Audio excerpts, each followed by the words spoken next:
Gianni Infantino, one of the greatest show on earth FIFA বিশ্বকাপ দাঁড়গোড়ায় 2026 আসরের উত্তাপিত মধ্যে ছড়িয়ে পড়েছে বিশ্বজুড়ে। বাছাই পর্ব শেষের দিকে ঠিক হয়ে যাচ্ছে কারা মাতাবে যুক্তরাষ্ট্র, কানাডা, মেক্সিকোর মাঠ।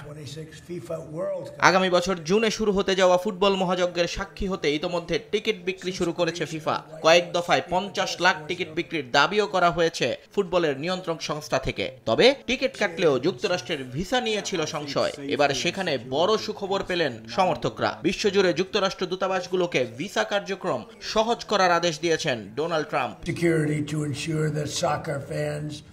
ম্যাচ টিকিট থাকলে যুক্তরাষ্ট্রের ভ্রমণকারীদের ভিসা অ্যাপয়েন্টমেন্টে অগ্রাধিকার দেওয়া হবে। আমি সকল দূতাবাসে এই নির্দেশনা পৌঁছে দিয়েছি।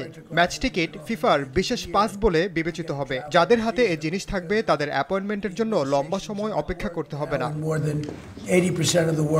ট্রাম্পের এমন ঘোষণায় স্বস্তি ফিরেছে ফিফা প্রেসিডেন্ট জিয়ান্নি ইনফান্তিনোর মাঝেও। কারণ মার্কিন স্টেট ডিপার্টমেন্টের প্রকাশিত তথ্য অনুযায়ী মেক্সিকো সিটির ভিসা পেতে এখন অপেক্ষা করতে হচ্ছে 9.5 মাস, আর কানাডার জন্য যা গড়ে 14 মাস।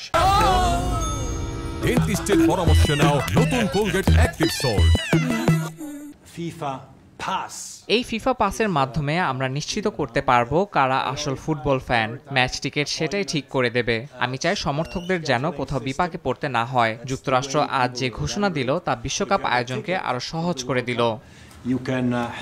এদিকে ম্যাচ টিকিট থাকলে ফিফা পাস মিলবে, যা দিয়ে গতি পাবে অ্যাপয়েন্টমেন্ট পদ্ধতি। কিন্তু ভিসা পেতে হলে সাধারণ সব নিয়ম কানুন মেনে আসতে হবে বলে মন্তব্য যুক্তরাষ্ট্রের পররাষ্ট্রমন্ত্রী মার্কো রুবিওর।